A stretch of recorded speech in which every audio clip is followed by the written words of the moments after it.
Je voudrais vous convaincre d'une chose, c'est qu'aujourd'hui, nous avons besoin de recréer des liens. Alors, il y a beaucoup de liens qu'on a besoin de recréer, évidemment, mais on a besoin de recréer des liens avec les écosystèmes. Et ce que je voudrais vous montrer, c'est que quelque part, si je prends un filigrane des programmes de seconde et de première, c'est tout au moins l'approche que moi j'en ai, il y a quelque chose qui nous raconte la même histoire dans les écosystèmes internes et dans les écosystèmes externes. Alors, qu'est-ce que j'entends par là? Je vais déjà vous présenter ce que j'entends par l'écosystème interne. L'écosystème interne, c'est cette idée que nous avons en nous un certain nombre de microbes. Ce microbiote qui se décline dans toutes nos surfaces et toutes nos cavités est relativement diversifié. Il est assez trié quand même parce que vous voyez qu'on n'y trouve que 6 des principaux taxons de bactéries, alors que vous faites la même chose dans un sol, vous trouvez plutôt une trentaine de taxons. Donc c'est quand même une communauté triée, mais ce microbiote, ce qui veut donc dire cette communauté d'espèces microbiennes, il est à la fois partout et quand même divers. Vous avez remarqué qu'il y a même des cyanobactéries sur certaines surfaces exposées à la lumière. Bien.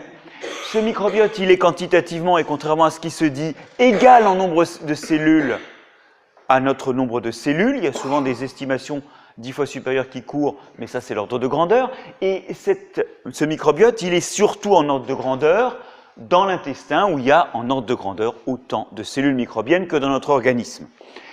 Ça c'est le dénombrement. Maintenant, on pourrait aussi avoir un dénombrement en termes d'espèces, et là il faut compter entre 500 et 1000 espèces embarquées dans chacun d'entre nous.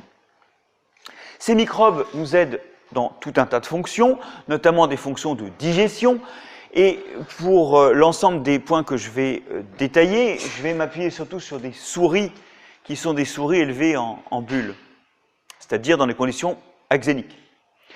Elles sont élevées là de génération en génération. Après une première génération née par césarienne, ce qui est un très fort biais, évidemment, et immédiatement désinfectées, puis introduits sous bulles et qui ensuite, de génération en génération, se reproduisent par voie naturelle, mais sont dépourvus de microbes. Alors ces souris xéniques ont également un grand nombre de bactéries embarquées. On est encore sur des chiffres qui sont semblables à ceux de l'homme en ordre de grandeur, en diversité d'espèces connues chez ces souris ou en diversité par souris. Vous avez ici un frotide sécom, par exemple, un frotide sécom congelé, donc c'est quelque chose qui est réalisable, même s'il faut peut-être le préparer avant, hein, et qui a été soumis à une coloration de grammes, ça marche impeccablement. Et pour le coup, sur ce sécom de souris, on voit qu'il y a quand même des formes et des réactions aux tests de grammes différentes. C'est une approche de cette diversité. Et cette diversité de microbes contribue à la digestion parce que ces microbes ont également des propriétés enzymatiques qui leur permettent de digérer une partie de nos aliments. Ça fait des aliments assimilables dont une partie profite à ces microbes qui produisent des produits fermentaires qui font l'odeur de nos flatulences, par exemple, et qui, de temps à autre, meurent en libérant leur contenu. Et toute cette vie du microbiote, c'est autant de choses que peuvent récupérer les cellules de notre épithélium intestinal qui vont à la fois profiter de certains aliments rendus assimilables par ces microbes, de certains produits des cellules mortes et aussi de certains déchets de fermentation. Par exemple, il y a un certain nombre de sucres qui proviennent de polysaccharides qui ne sont pas digestes pour nous, comme par exemple ceux du nori. Eh bien, certains Européens et beaucoup de Japonais ont dans leur tube digestif des bactéroïdètes qui les rendent capables de digérer les polysaccharides d'algues rouges, qu'ils ne digéreraient pas sinon. Et le bilan, c'est que ça fait des choses assimilables qui ne l'eussent pas été sinon. Les cellules mortes libèrent des vitamines. On sait que les souris xéniques ont besoin de petites pilules vitaminiques complémentaires qui montrent bien que sans le microbiote, il n'y a pas suffisance de vitamines. Et c'est une des choses que ces cellules microbiennes libèrent. Et puis aussi, il faut savoir que ces produits fermentaires ne font pas simplement la malodorance de nos flatulences, hein. C'est aussi quelque chose qui circule dans notre organisme et qui le nourrit. Par exemple, le butyrate a un rôle important dans la nutrition de l'intestin, il contribue finalement en tant que substrat énergétique à son fonctionnement. L'acétate au niveau du foie rentre dans la néoglucogénèse et fait des sucres, en sorte que, au total, 5 à 10% de nos besoins énergétiques sont couverts par les produits de la fermentation du microbiote. Donc, il y a là un rôle digestif, mais ce n'est pas le seul. Et vous le savez, il y a aussi un rôle protecteur. le microbiote est protecteur à la fois par rapport à des agressions chimiques, mais aussi par rapport à des agressions biologiques. On raconte souvent l'histoire de cette toxine du soja, un perturbateur endocrinien qui n'était pas trop connu pour tel en Asie, où on mange du soja depuis des millénaires, et qui a été découvert comme perturbateur endocrinien quand on a commencé à manger du soja en Europe. Quelque chose qui féminise et qui altère l'équilibre calcique dans l'organisme. Donc pas vraiment une molécule sympathique. Eh bien, cette molécule, elle ne pose pas trop de problèmes aux Asiatiques, car ils ont très souvent dans leur tube digestif des bactéries qui la détoxifient en S-équol. Alors le S-équol, c'est aussi un perturbateur endocrinien, mais pour le coup un perturbateur endocrinien positif, qui va être au contraire un régulateur de l'équilibre hydrominéral, un régulateur de la circulation sanguine et un protecteur, un agent protecteur contre les cancers. Alors même que la dézéine, elle, est plutôt cancérigène. Ça explique d'ailleurs qu'il y ait très peu de bouffées de chaleur et beaucoup moins d'incidence des problèmes liés à la ménopause, problèmes calciques liés à la ménopause dans les populations orientales. Parce que justement, le S-équol est un agent qui tempère ces effets-là après la ménopause. Donc on voit ici une protection contre des agents finalement chimiques, mais on a aussi des protections contre les agents biologiques, et il est bien connu que ce microbiote, par sa présence, il occupe le terrain et il empêche la prolifération des indésirables. Peut-être le meilleur exemple, ce sont les staphylocoques dorés qui sont présents sur 1/5 d'entre nous, mais qui ne feront des maladies qui vont du bouton de fièvre jusqu'à la septicémie que sur un très petit nombre d'individus. Et ça, c'est parce que ce microbiote qui entoure les staphylocoques dorés, il a un rôle régulateur. Alors, par exemple, on sait qu'un certain nombre de staphylocoques dans la cavité nasale, qu'on appelle les staphylocoques de Lion, produisent un antibiotique qui empêche la prolifération des staphylocoques dorés. Donc, il peut être là, mais il ne va jamais arriver à proliférer au stade où il peut menacer de devenir infectieux. Sur la peau, les staphylocoques sont ennuyés par tout un tas de partenaires de leur microbiote, du microbiote, mais ils sont en particulier empêchés de nuire par les malacésias, ces levures de la peau dont l'excès produit les pellicules, ou encore les rougeurs qu'on a parfois à la base du nez ou aux ailes du nez, et qui sont liées à la prolifération des malacésias. Alors, ordinairement, les malacésias sont elles-mêmes empêchées de proliférer, mais ce qu'elles font, c'est qu'elles produisent des protéases qui empêchent les adhésions des staphylocoques dorés entre eux, et donc qui empêchent les staphylocoques dorés de faire des biofilms. Or, en biofilms, sur la peau, ils sont plus résistants au frottement, ou au nettoyage, ou au savon. Et donc, s'ils ne peuvent pas faire de biofilms, eh bien, ils deviennent plus sensibles aux agressions auxquelles l'état de biofilm les rend habituellement résistants. Donc voilà quelques exemples des embarras dans la vie d'une population de staphylocoques dorés qui fait que la plupart du temps, il n'y a pas de maladie associée à la présence du staphylocoque doré, et qui fait que finalement ce qui compte c'est moins d'avoir ou de ne pas avoir de staphylocoque doré que le fait que ce staphylocoque doré se retrouve dans un microbiote qui l'empêche de devenir prégnant et de passer au stade pathogène. La vraie question, c'est pas de ne pas avoir le pathogène, c'est en quelle compagnie il est. Alors, une autre protection qu'il faut bien se représenter, c'est l'acidification. Vous le savez, les produits fermentaires d'ailleurs sont souvent protégés par acidification, qu'on pense au saucisson, à la choucroute. L'acidité protège car elle est bactériostatique. Or, il y a des produits fermentaires qui acidifient certaines parties de notre organisme. Il y a deux parties en particulier de notre organisme qui profitent de cette acidification. La première, c'est les bactéries qui font de l'acide propionique sur la peau et qui expliquent la légère odeur de noisette de la peau quand elle est fraîchement lavée, ou au contraire son odeur de fromage quand elle n'est pas lavée, parce qu'il y a aussi dans les fromages, notamment dans les gruyères, de l'acide propionique qui est produit. Et cette acidité sur la peau est protectrice. Mais l'endroit sans doute où la protection par l'acidification est la plus forte, c'est dans le vagin, où il y a des lactobacilles, et ces lactobacilles, ils acidifient le vagin en fermentant les sécrétions vaginales d'un point de pH, ce qui est une des protections naturelles du vagin. Alors, le vagin est un écosystème assez intéressant du point de vue microbiologique parce que je crois qu'il n'y a pas beaucoup d'exemples qu'on puisse donner où c'est un écosystème qui, moins il est diversifié, plus il est stable. Il y a une corrélation très nette entre la monodominance de lactobacilles et un vagin en bonne santé, et donc fonctionnant correctement d'un point de vue physiologique, et notamment par rapport aux maladies. Et à l'inverse, quand il y a des symptômes de pathologie, des maladies, on voit la diversité augmenter. Et donc, ce n'est pas un signe de bonne santé. Et c'est quelque chose qui montre que la biodiversité ce n'est pas toujours ce qui permet l'accomplissement de certaines fonctions. Ça l'est souvent, mais la réalité est plus compliquée, il ne faut pas avoir une approche naïve de la biodiversité, ce n'est pas un saint graal pour la réalisation des fonctions dans les écosystèmes. Et là, en l'occurrence, la stabilité, elle est plus assurée dans un microbiote peu diversifié. Bref, il y a, d'une façon ou d'une autre, une réelle fourrure microbienne sur notre peau et dans toutes les cavités de notre organisme, qui est une protection contre les agressions et qu'il convient d'entretenir. Je ne vous fais pas de dessin, ça pose plein de problèmes au niveau notamment de l'excès d'hygiène sur la peau, et ça pose des questions sur les fréquences de douche savonnée ou sur l'utilisation de savons bactéricides. Alors, je vais vous montrer aussi un autre effet protecteur qui est décrit, qui est un effet indirect, qui est l'effet sur les réactions du système immunitaire.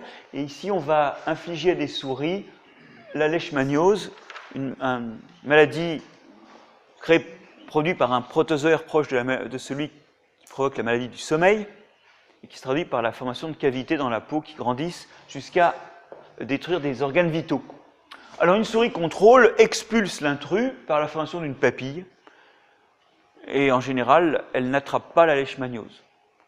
Une souris exénique, quand on pose ça sur sa peau, une peau qui est d'ailleurs très différente de la peau d'une souris normale, puisqu'elle est déjà moins épaisse, la papille de réaction est moins marquée, vous voyez que les trous commencent à se produire, elles attrapent plus souvent la leishmaniose. La taille des lésions est moins forte et moins à même de repousser la maladie. Si jamais, quelques jours avant l'inoculation de la maladie, on réintroduit des staphylocoques ordinaires de la peau, c'est une espèce qu'on a beaucoup sur la peau nous-mêmes.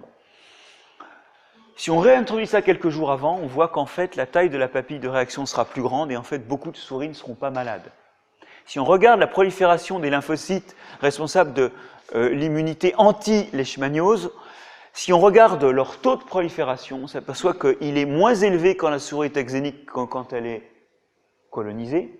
Et on s'aperçoit aussi, et ça c'est une sorte de vérification du rôle du microbiote, que quand on remet des microbes, la capacité à proliférer réaugmente. Bref, vous voyez que le système immunitaire est affecté et que la défense de l'organisme passe non seulement par des effets directs des microbes entre eux, mais aussi par le truchement de l'organisme, par le biais d'une modification du fonctionnement du système immunitaire. Or, il n'y a pas que le système immunitaire qui est modifié, il y a également tout un tas d'étapes du développement qui sont modifiées. Et je voudrais prendre comme exemple l'exemple du système nerveux et du comportement. Quand on place des souris dans un système ici d'étude du comportement formé d'une croix, donc deux branches sont entourées de hautes cloisons, on s'aperçoit que les souris normales passent leur temps entourées des hautes cloisons et n'explorent pas les zones ouvertes, parce que les souris sont à la fois photophobes, et évidemment elles se protègent des prédateurs. Si on recommence cette expérience, on a changé de souris maintenant, on a une souris exénique qu'on vient de poser ici, on s'aperçoit que cette souris-là, eh bien, elle commence à explorer la zone ouverte. Ces deux souris sont de la même fratrie, elles sont nées exéniques et la première a été sortie de la cage peu de temps après la naissance. Donc elles sont génétiquement assez peu différentes. Mais elles peuvent l'être suffisamment pour que ces différences de comportement soient des différences interindividuelles.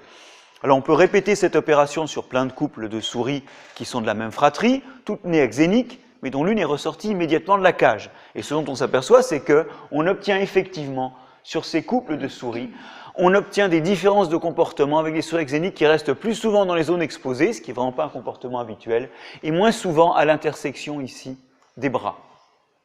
C'est la seule chose qui est significative. Mais en tout cas, on a des comportements différents. Et quand on étudie l'expression génétique chez ces souris, eh bien, notamment l'expression génétique des gènes du système nerveux, eh bien, on s'aperçoit que ces gènes s'expriment différemment. Et en particulier, j'ai ici des marqueurs de l'anxiété qui, bien que ces souris soient élevées dans les mêmes conditions, s'expriment beaucoup moins chez les souris exéniques, ce qui peut être l'un des facteurs déterminant leur audace, ou en tout cas leur témérité dans l'expérience de la croix surélevée. Et on a aussi, pour ces marqueurs de plasticité synaptique, qui sont donc qui est donc un gène lié à l'apprentissage et à la mémorisation, on a une moindre expression chez les souris exéniques, ce qui corrèle au fait qu'elles mémorisent beaucoup moins, dans des circonstances expérimentales, les signaux et les codes, notamment quand il y a un robinet faut avoir de l'eau, elles mettent une semaine de plus que les autres pour arriver à se souvenir qu'il y a un endroit où il faut appuyer pour avoir de l'eau. Alors ça c'est intéressant parce que ça veut dire que leur système nerveux n'est pas fait pareil. Et ce qui est intéressant, c'est que quand on sort une souris de la cage, si on le fait avant la fin du développement du système nerveux, on réverse son comportement. Si on le fait après, c'est fini. Néanmoins, il n'y a pas que le comportement et le fonctionnement du système nerveux en termes de développement qui est affecté. Une fois qu'il est développé, il y a aussi des influences sur le fonctionnement du système nerveux et du comportement. Je vais vous citer une expérience toute simple qui consiste à mettre la main dans l'eau froide à quelqu'un. Et quand on fait ça, ça induit des réactions de stress, légères certes, mais ça induit en particulier une augmentation des hormones de stress, notamment dans la salive. Alors, c'est une expérience qui vaut ce qu'elle vaut, et on va la faire sur des gens qui ont reçu ou non des bactéries qu'on appelle les psychobiotiques, c'est-à-dire qui affectent le fonctionnement du système nerveux. En l'occurrence, il s'agit de bifidobactéries. Et on regarde ce qui se passe sur un patient standard. Bon, un patient standard, il a un niveau de cortisol avant le stress, avant qu'on lui mette la main dans l'eau, qui augmente légèrement quand on lui met la main dans l'eau brutalement. Bon. Il a bien vu qu'il y avait un aquarium à côté, mais quand on lui met la main dans l'eau froide, ça provoque la sécrétion de cortisol. Si on fait ça à des patients à qui on a donné ensuite un placebo, et qu'on voit l'accumulation de cortisol après l'expérience de mise de la main dans l'eau froide, eh bien, si on lui a donné un placebo, il y a significativement plus de cortisol quand on lui met la main dans l'eau froide par rapport à ce qu'il y avait avant ce stress. Et quand maintenant on fait ça à des patients qui ont reçu ces bactéries, eh bien on s'aperçoit qu'en post-stress, on n'a pas d'effet significatif, on ne voit plus une quantité finalement de cortisol plus élevée qu'avant le stress. Et ça renvoie au fait que les microbes de notre tube digestif interagissent de plusieurs façons avec notre système nerveux. D'abord par des métabolites produits qui circulent dans le sang, donc par voie humorale. D'autre part en excitant des terminaisons nerveuses, notamment des terminaisons nerveuses du nerf vague qui font en fait le va-et-vient centripète et centrifuge avec le système nerveux central. Et aussi, et ça c'est quelque chose qui est moins bien connu mais qui est démontré par le biais du système immunitaire et de cellules qui vont, dans leur circulation dans l'organisme, se trouver modifiées au contact du microbiote intestinal ou à quelque distance de celui-ci lorsqu'elles passent dans l'intestin ou près de l'intestin, et qui ensuite, en circulant, vont aller rapporter des informations au système nerveux central. Une voie par le système immunitaire, une voie neuronale, une voie humorale, et tout ça va modifier d'abord le développement, et ensuite, lorsque le développement est acquis, ça peut modifier à la marge le fonctionnement. Alors, je voudrais arriver maintenant à une idée importante, qui est que dans le monde moderne, ces fonctions usuelles s'effondrent.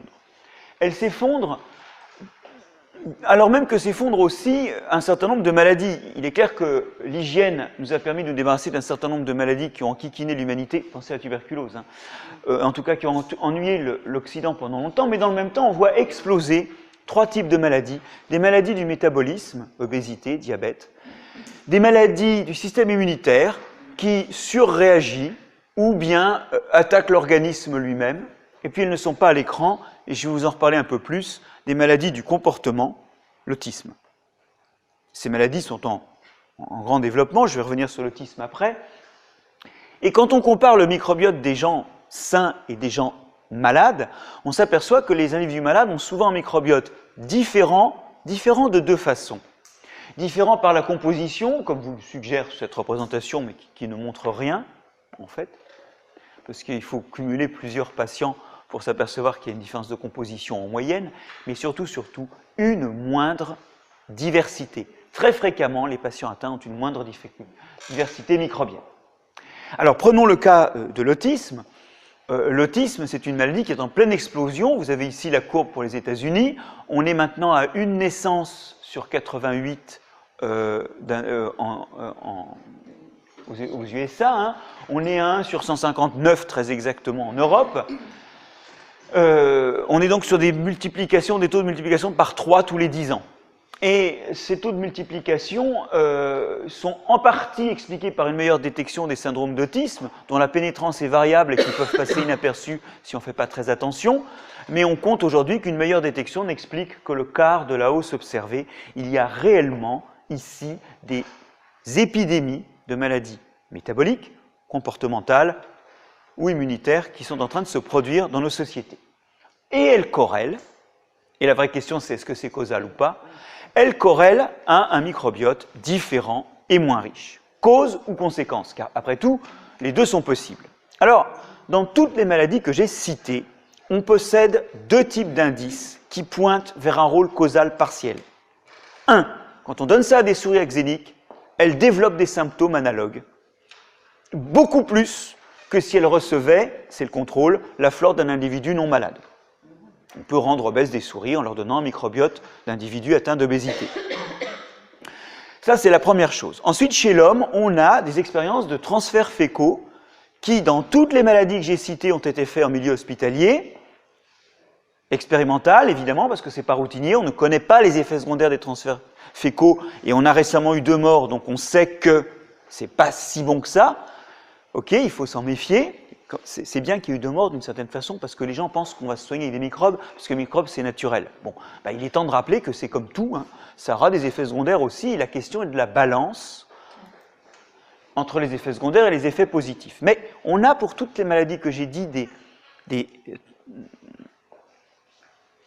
modifications qui vont, quand on a fait ça, dans le bon sens. Alors, il y a une petite faute d'orthographe ici. Voilà une expérience où on réalise des transferts fécaux sur des enfants qui sont autistes. Alors, on commence par 2 semaines de traitement à la vancomycine, qui est un antibiotique qui reste dans le tube digestif, mais qui le nettoie complètement. Et puis, on leur administre pendant 8 semaines le microbiote de quelqu'un, d'un donneur. Et d'un donneur qui ne manifeste pas de syndrome d'autisme. Vous avez là tout un tas de paramètres, alors je ne rentre pas dans le détail, qui sont des paramètres calculés sur des tests de comportement.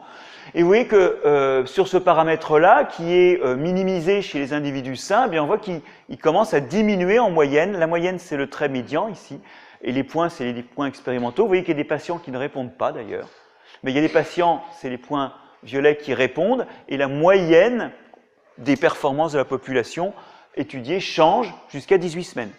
Donc même après la fin du transfert. Sur ce paramètre, qui est minimal chez les individus malades et maximal chez les individus sains, vous voyez que ça augmente. Bref, vous avez sur ces paramètres comportementaux, qui sont des tests psychologiques, vous avez des changements qui vont dans la bonne direction. Mais, 1, vous ne réversez pas complètement le phénotype. Et puis 2, assez souvent, et même si là, à 18 semaines, on est toujours sur une amélioration, très souvent, quand on attend, les symptômes reviennent. Et ils reviennent d'ailleurs d'une façon intéressante, parce que quand on étudie le microbiote, on s'aperçoit que le microbiote lié à la maladie revient, se réinstalle, ce qui achève de montrer un lien.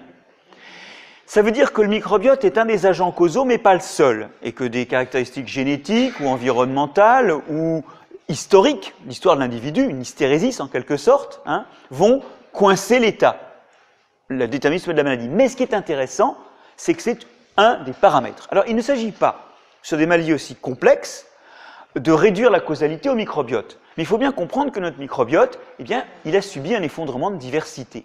Et ce qui le montre en particulier, c'est l'étude de populations non contactées qui vivent une vie absolument non européenne au fin fond de l'Amazonie, ou même partiellement contactées, c'est-à-dire qu'elles ont quelques contacts avec les Occidentaux, mais ils sont rares. Et quand on compare les microbiotes de ces individus à ceux d'états-uniens, par exemple, alors la comparaison se fait de 2 façons. Vous avez ici un diagramme qui met les individus, chaque point c'est un individu, dans un système à 3 dimensions, qui réduit la complexité du microbiote. En fait, plus vous êtes près dans ce diagramme, plus vous avez la même composition, ou une composition semblable. Vous voyez que les états-uniens ont des compositions semblables, mais que c'est très différent de la composition des individus non contactés, ou des individus contactés. Bon, celui-là, je ne sais pas ce qu'il a fait, mais en tout cas, c'est assez clair qu'on voit que ce n'est pas la même composition. Et maintenant, si on regarde en nombre d'espèces, alors vous avez ici des courbes d'accumulation qui vous disent, en fonction du nombre de séquences d'ADN que vous étudiez, le nombre d'espèces de microbes que vous trouvez, plus on en étudie, plus on trouve d'espèces. Et vous voyez que les courbes d'accumulation du nombre d'espèces détectées montent beaucoup plus vite pour les non contactés que pour les semi-contactés et que pour les états-uniens. Si vous vous placez à cet effort d'échantillonnage, ici vous apercevez que vous avez au moins 1,5 fois plus de diversité chez les individus non contactés que chez les états-uniens. Et on le comprend, parce qu'on ne vit pas dans les mêmes circonstances d'hygiène. Vous avez peut-être entendu dire que les individus pris au hasard diffèrent largement par leur microbiote. Ce n'est pas vrai chez les Yanomami, mais c'est vrai chez nous, car nous sommes assez difficiles à aborder pour les microbes et ils se propagent peu. Mais ça, c'est une vérité occidentale. Les Yanomami, d'un Yanomami à l'autre, on retrouve à peu près les mêmes bactéries, parce qu'ils échangent tout. Bon, ils ne se lavent pas les mains, ok, mais du coup, ils ont une diversité différente et surtout plus grande. Alors, quand on regarde maintenant chez les Européens, différents individus, par exemple pour la flore des fesses ou pour la flore de la langue, pardon, le microbiote, puisqu'on ne dit plus microflore, on dit microbiote, enfin, c'est la même chose.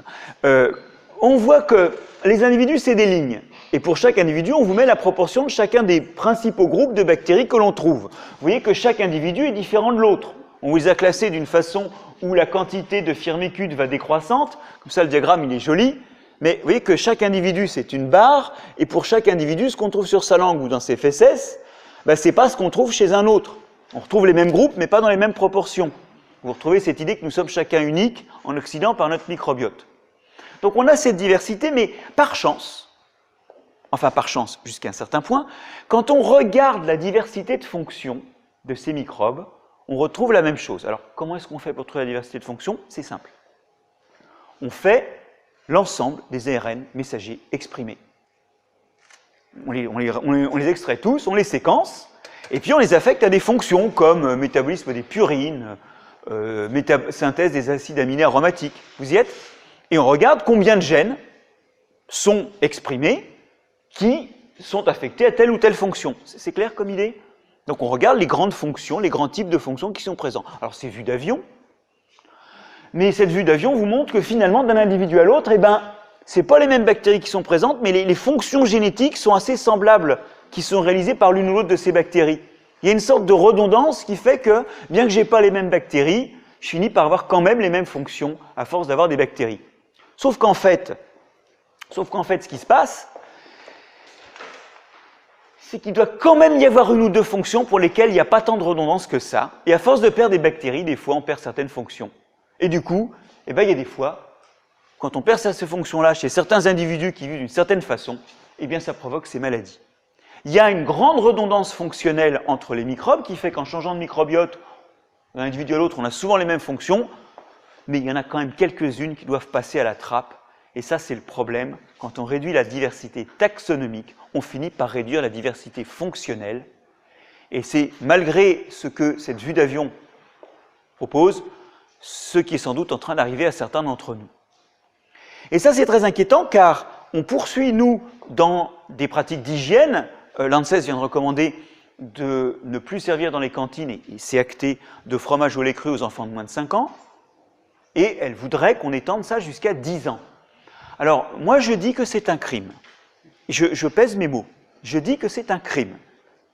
Parce que on sait très bien que le lait cru protège. Alors, évidemment, il y a un risque associé au lait cru. On est tout à fait d'accord. La question n'est pas là. La question, c'est est-ce qu'on veut quelques morts ou est-ce qu'on veut, mais c'est un vrai problème. Et c'est un problème...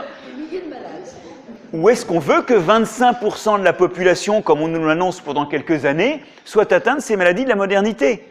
La question, c'est un peu de misère pour chacun ou quelques morts? Et ça, c'est une vraie question. Alors, on peut imaginer un système idéal où on ne saura avoir ni les morts, ni les symptômes chez certains d'entre nous. Mais ce qui est clair, c'est que les résultats de la colloque Pasture, un gros travail, je vous mettrai peut-être cet article en ligne, un gros travail réalisé dans 5 pays d'Europe avec 100 enfants à la ville, 100 enfants à la campagne à chaque fois, démontre très clairement l'effet du lait cru et de la fréquentation des animaux de la ferme ou domestiques, non seulement sur l'enfant, bon, qui a moins d'allergies, moins de maladies à IgE, plus généralement, notamment moins d'asthme. Ça peut aller jusqu'à 30 à 50% de moins. Mais en plus, un effet transgénérationnel. L'exposition de la mère au lait cru et aux animaux a aussi un effet protecteur sur l'enfant en réduisant les maladies à IgE. Donc, c'est assez énorme comme résultat. Et vous pourrez trouver ce diagramme récapitulatif qui vous montre les effets positifs qui diminuent le risque d'allergie, comme le séjour en crèche, la diversification précoce, les animaux de compagnie et surtout dans la vie à la ferme, la fréquentation d'endroits dégueulasses ou le lait cru. Et donc, quand on a vu ça, on voit que la suppression du lait cru n'est pas une option. Ça n'en est qu'une que dans la perspective historique de microbes uniquement pathogènes. Mais vous savez, il faut toujours une génération pour que les idées arrivent jusqu'à la sphère décisionnelle. On a par exemple des gens, par ailleurs très importants, qui pensent que l'Amazonie est un poumon. Bon, alors, non mais voilà, ça va nous prendre 50 ans à remplacer ce... Donc en fait, je propose souvent ce programme de saleté propre, c'est-à-dire cette contamination qui est plus propre à nous maintenir en bonne santé et qui n'est pas un oxymoron, qui est vraiment, c'est pas un paradoxe, il faut le comprendre comme un fait biologique. Et dans nos missions, il y a de faire comprendre qu'il n'y aura pas de saleté propre, il n'y aura pas d'exposition aux animaux, il n'y aura pas d'exposition aux microbes sans quelques barrières. Et le premier pas vers les microbes, c'est la vaccination. Et ça, c'est paradoxal, mais vous le comprenez bien, on ne peut pas se contaminer sans se protéger des mauvais contaminants. Et quelque part, la vaccination, elle l'est inévitablement, et même si ça nécessite toujours un examen critique des produits de l'industrie, elle est inévitablement le complément de la saleté propre. Voilà, alors on pourrait en faire un livre, mais aujourd'hui, on est là pour les écosystèmes externes aussi. Et ces écosystèmes externes, qu'est-ce que j'entends par là? C'est que, bien sûr, on a un écosystème embarqué qui est microbien et dont on a vu les dysfonctionnements, mais on a des écosystèmes externes. Et ces écosystèmes externes, on vous propose dans les programmes de les aborder sous l'angle des services écosystémiques. Alors ça, c'est une notion nouvelle. Je ne sais pas si elle vous froisse ou pas, ou si elle vous inquiète, mais c'est une notion qui est déjà ancienne. Ça fait 20 ans qu'on aborde le fonctionnement des écosystèmes sous ce concept de service. Les écosystèmes, ils font pour nous plusieurs choses. D'abord des services d'approvisionnement, par exemple des carottes ou des radis ou de la viande de vache. Ils produisent des choses, des produits qui rentrent en fait directement dans les circuits commerciaux et qui, eux, sont souvent estimables en valeur.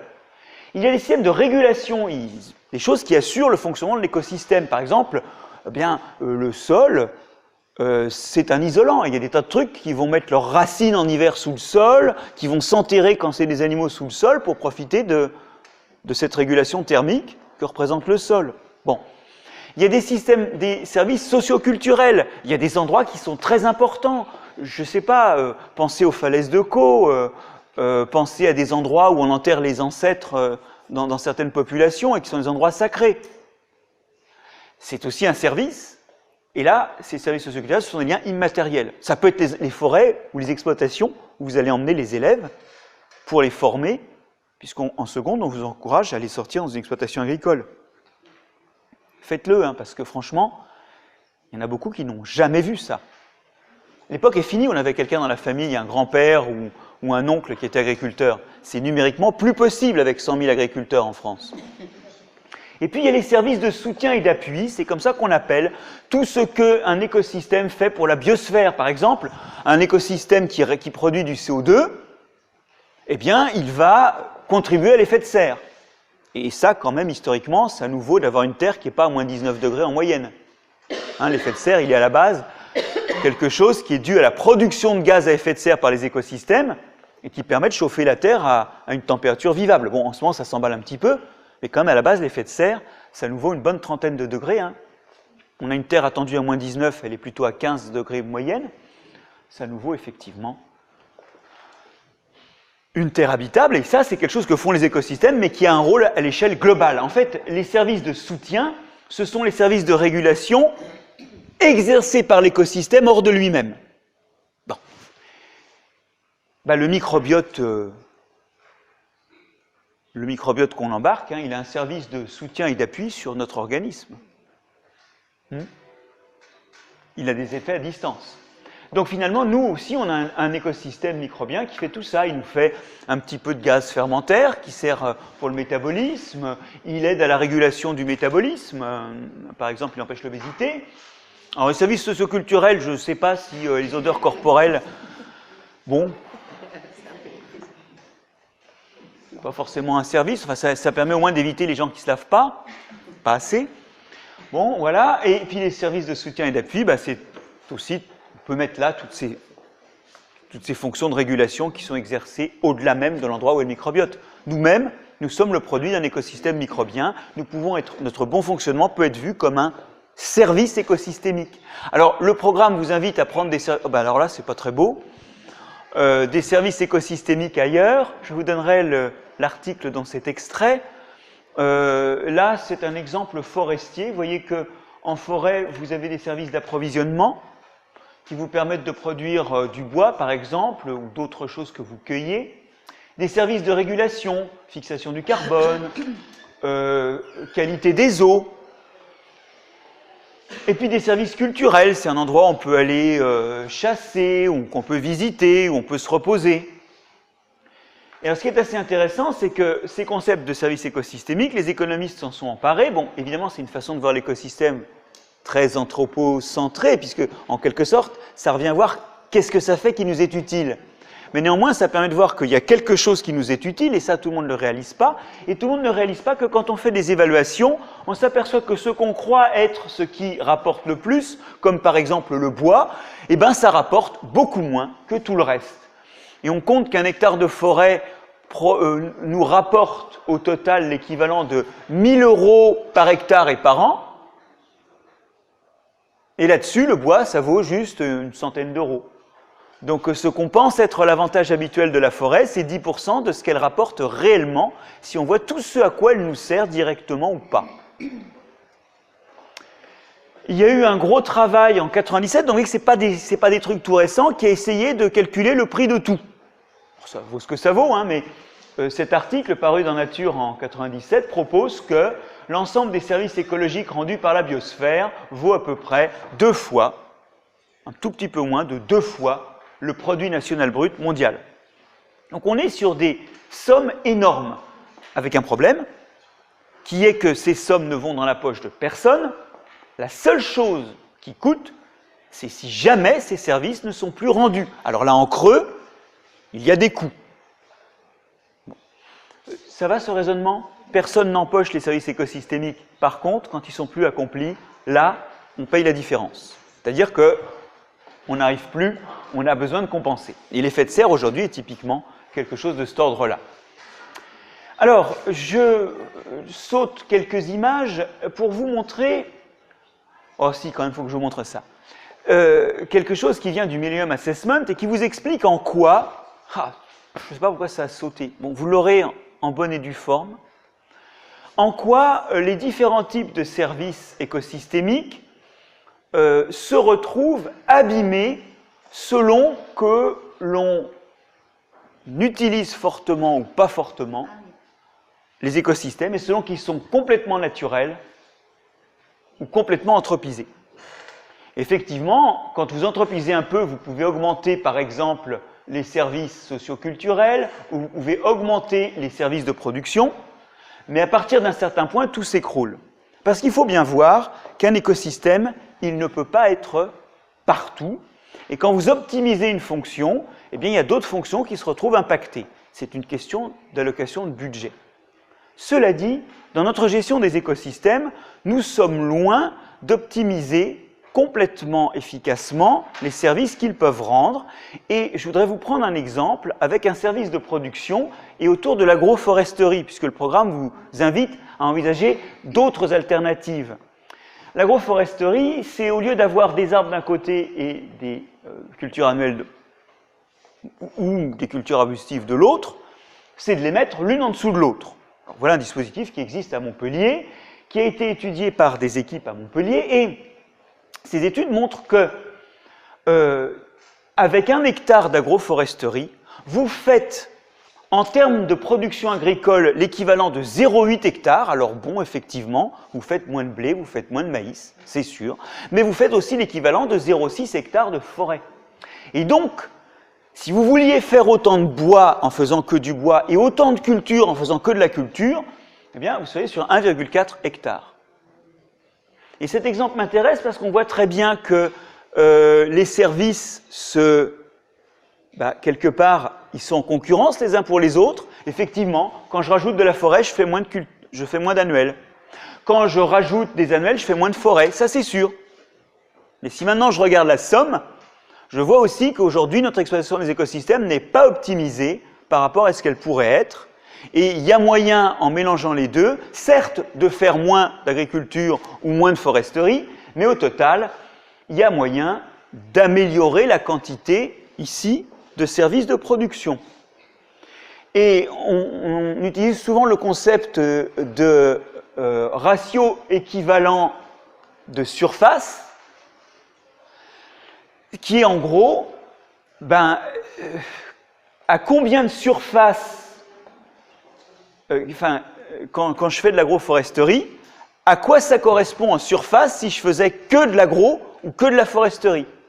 Et on compte qu'en agroforesterie, on utilise 1,2 à 1,6 fois mieux l'écosystème, c'est-à-dire qu'il faudrait effectivement, pour produire autant de façon séparée, 1,2 à 1,6 fois plus de surface. Avec 1 hectare, vous faites ce que vous feriez sur 1,2 à 1,6 hectares si vous sépariez les cultures. Donc on voit à la fois que les services sont en concurrence, qu'en maximisant l'un, on abîme les autres, mais qu'on a des combinaisons de services demain à trouver qui permettront d'optimiser les services. Il faut simplement avoir une approche de tous ces services. Et pour le coup, en termes de services écosystémiques, on est bien loin aujourd'hui d'arriver à optimiser les services écosystémiques de notre microbiote. Il y a là une crise de la biodiversité qui est taxonomique et ensuite fonctionnelle, qui s'opère autant à l'intérieur de nous qu'à l'extérieur de nous, et qui, en d'autres termes, parce que la diversité fonctionnelle, c'est ce qui fait les services écosystémiques, qui, en d'autres termes, impacte aussi bien en nous qu'hors de nous les services écosystémiques. Puisque ces services écosystémiques, une fois de plus, c'est le résultat de la biodiversité fonctionnelle qu'il y a dans les écosystèmes, ou pas. Alors récemment a émergé un concept qui est encore un concept réconciliateur, qui est celui d'une seule santé, un concept appelé en anglais One Health, et qui trouve son illustration dans une histoire qui se passe en Inde. Et vous allez voir qu'il y a effectivement des conséquences assez fortes de certaines actions sur ce que l'on cherche à optimiser, paradoxalement. Il y a beaucoup de vautours en Inde, et ces vautours profitent beaucoup des charognes. Il n'y a pas d'équarrissage en Inde, d'une part, et d'autre part, il y a beaucoup d'animaux, il y a notamment beaucoup d'animaux de trait, et cette population de vautours shogun en Inde est une des plus grandes, enfin c'est la plus grande, c'était la plus grande population de vautours du monde. Les animaux de trait utilisés en Inde, donc on ne les mange pas en Inde. Et oui, on ne les mange pas, donc quand ils sont morts, on laisse la carcasse dans un coin. Il n'y a pas de valorisation de la réforme là-bas. Eh bien, ces animaux sont dans des états sanitaires douteux, et pour qu'ils continuent à travailler, alors même qu'ils ont éventuellement des plaies et des problèmes fonctionnels, on leur donne des antidouleurs, comme le diclofénac ou le kétoprophène. On ne donne pas ça qu'au bétail, vous le savez. Et c'est très mauvais pour le foie, pour l'homme, pour le foie et aussi pour les reins, et c'est aussi, malheureusement, mauvais pour les vautours. Les vautours, ça les tue. Et donc, quand ils mangent des charognes dans lesquelles il y a des restes de diclofénac ou de kétoprophène, ils meurent, et on a en fait perdu 98% de ces vautours. Alors vous allez me dire, dommage, il en reste encore 2%, mais dommage surtout parce que, qu'est-ce qui va proliférer du coup? Eh bien, les chiens.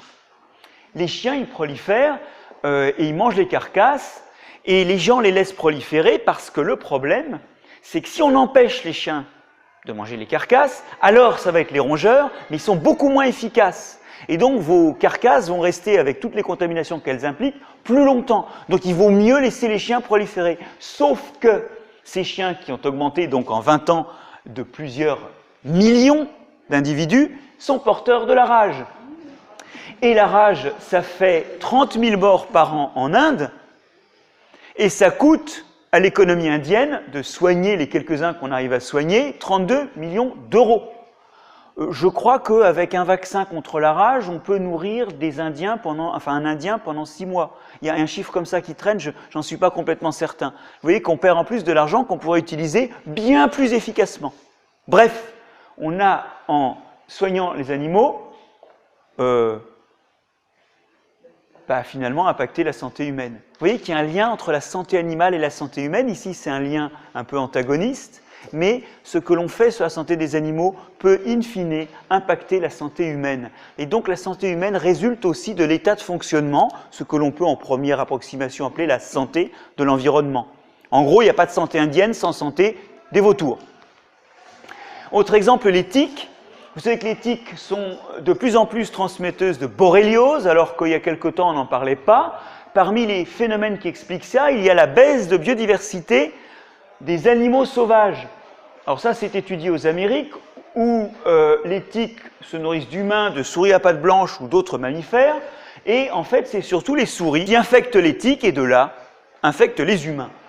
Quand vous dézinguez la diversité de vertébrés, les tiques, qu'est-ce qu'elles font? Elles s'intéressent plus aux souris et elles contaminent plus l'homme. Quand on étudie, ce sont des produits de modélisation à partir de données, la capacité à réduire le potentiel infectieux des tiques, de la coexistence de souris à pattes blanches avec une de ces espèces, ici, on s'aperçoit que par exemple, SK, ces squirrels, c'est les écureuils, peuvent, quand ils sont présents avec les souris à pattes blanches, réduire de 60% l'infectivité des tiques. Quand on a STS, des short-tailed shrews. Bon, on va prendre ça. Quand on a... c'est des short-tailed shrews. Bon, bref, vous voyez que vous avez des animaux qui, quand ils sont présents, peuvent réduire de 10 à 60% l'infectivité des tiques. Quand la biodiversité des vertébrés s'effondre, les souris, elles restent, parce que ça, c'est des petits opportunistes qui restent bien, et les tiques sont plus infectieuses, et donc l'homme est plus malade. Vous voyez ici un lien mécanique entre la biodiversité de l'écosystème et la santé humaine. Bref, fort de tout ça, le concept a émergé au début des années 2000 d'une seule santé. L'idée, c'est qu'on n'est pas en bonne santé dans un écosystème qui n'est pas en bonne santé, et que les perturbations de l'écosystème finissent aussi par affecter notre santé. Ce qui veut dire que notre santé est aussi un service écosystémique. Et de l'écosystème externe, cette fois-ci. Vous y êtes? C'est ça que j'essaie de retrouver des liens. Et là, j'ai un lien en santé très net. Ce concept émerge dans les années 2000. Il veut une approche intégrée, unifiée de la santé publique, animale et environnementale. Il résulte de conflits ou d'actions non concertées qui, historiquement, ont été problématiques entre l'OMS, l'AFAO, qui s'occupe de l'alimentation, et l'OIE, qui prévient, ce sont des organisations internationales, et l'OIE s'occupe de la santé animale. Et ils s'occupaient finalement souvent de la même chose, en fait, sans coordination. Et des fois en se bouffant le nez quand il y avait des conflits de prérogatives. Et ils prennent conscience que souvent des actions concertées peuvent améliorer la santé animale et la santé humaine, et ils font émerger ce concept et ils commencent à travailler ensemble. Aujourd'hui, ce concept, il n'est peuplé pratiquement que par les médecins et les vétérinaires. Et les écologues ne le peuplent pas, et comme les médecins et les vétérinaires, vous savez que la médecine n'est pas une science. Je vous rappelle que ça ne s'étudie pas en fac de sciences, et ça, c'est donc écrit dans la formation. Alors, il faut le dire quand même, que ce n'est pas une science. Oui? Non, ça vous paraît provocateur, mais si c'était une science, on saurait par exemple que si les femmes enceintes ont des taux de fer plus bas que les individus normaux, c'est que ça a un rôle. Parce qu'il n'y a pas de caractère fixé dans une population sans qu'il y ait une sélection positive pour ça. À moins que la population soit en dérive. Mais la population française n'est pas en dérive. Donc il y a une raison pour laquelle il n'y a pas de fer dans une femme enceinte. C'est une raison antimicrobienne, ça permet de la protéger des maladies. Donc corriger le taux de fer d'une femme enceinte, c'est bizarre. Sauf si on atteint des taux inquiétants. Donner de la vitamine K aux enfants. Tous les petits vertébrés ont des taux de vitamine K très bas. N'importe quel évolutionniste vous dira, il doit y avoir une raison. Oui? On donne quand même de la vitamine K au nouveau-né.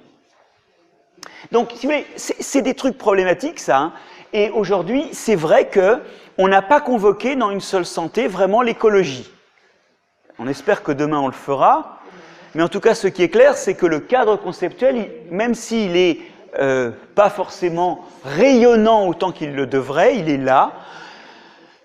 C'est celui d'une seule santé, c'est cette idée que la santé, c'est-à-dire le fonctionnement des écosystèmes alentours, impacte sur notre santé à nous. Alors Pierre-Henri Gouillon récemment me disait qu'un Picard au milieu d'une Picardie dévastée écologiquement était en meilleure santé qu'un Amazonien Yanomami qui a des ulcères un peu partout et des vers dans le ventre. C'est vrai, mais le problème c'est que le Picard, son écosystème, c'est le monde, par procuration. Il exploite le monde entier, d'accord? Et sa santé, elle s'opère, elle s'appuie sur la santé d'écosystèmes exotiques dont les produits lui arrivent par voie commerciale. Il faut bien voir ça. Vous y êtes? Aujourd'hui, pour les Occidentaux, l'écosystème, c'est plus juste l'endroit où vous vivez, attention, c'est aussi tous ceux que vous exploitez indirectement. J'en ai presque fini, je voudrais vous montrer qu'un dernier exemple de ça pour raisonner les programmes, ce sont les résistances aux antibiotiques, et je vais vous parler d'une résistance qui n'est pas vraiment un antibiotique, mais aux antifongiques. Je vous emmène au délicieux pays des tulipes. Nous sommes aux Pays-Bas, et aux Pays-Bas, les tulipes, elles ont des problèmes d'Aspergillus fumigatus. Alors, c'est simple, on met un antifongique de la famille des triazoles, et on l'utilise parce qu'il n'est pas toxique pour l'homme.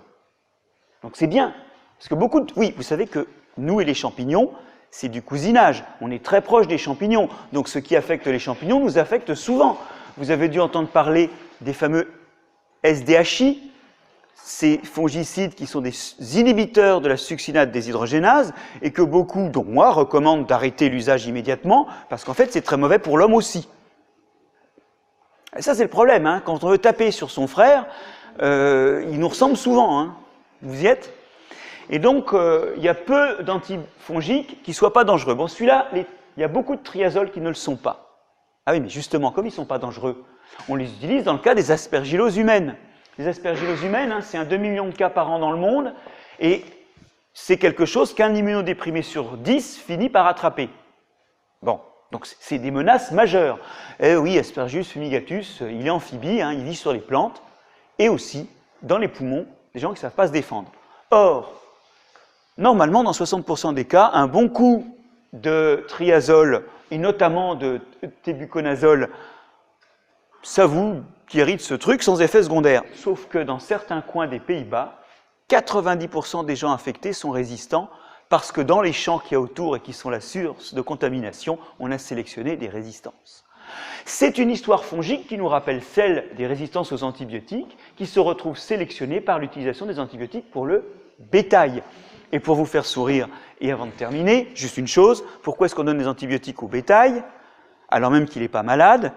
Parce qu'on avait repéré que des petites doses, bien inférieures aux doses curatives en cas de maladie, augmentaient la croissance. Et ce qu'on trouve aujourd'hui, c'est que effectivement, ça tue quelques microbes, ça donne des microbiotes moins divers, un peu différents, qui sont obésogènes. Et donc, effectivement, ça augmente la croissance, puisqu'on donne des antibiotiques en petites doses aux animaux pour provoquer de l'obésité. Vous y êtes? Donc la boucle est un peu bouclée ici, mais le fait est que ces animaux se retrouvent avec les mêmes antibiotiques que nous, et à la fin de la journée, eh bien, ça devient un terrain de sélection de résistance qui font qu'aujourd'hui, eh bien, on compte que 150 000 malades en France par an ont des problèmes de maladies liées à des bactéries résistantes, et que 12 000 d'entre eux décèdent faute de traitement. J'ai un gros doute, je ne sais plus si c'est pour la France ou pour l'Europe, mais dans le document que je vous remettrai, vous retrouverez ces valeurs. Bref, il est temps de retrouver des liens. Dans un monde où nous avons vu des individus, des organismes, c'est-à-dire des choses opérationnellement closes. La plus grande horreur qu'on a fait, c'est le concept d'holobionte. On s'est dit, ah oui, on dépend de bactéries et de microbes. Bon, je vais les rajouter et je vais faire une sorte d'organisme élargi à tous les microbes qu'il contient.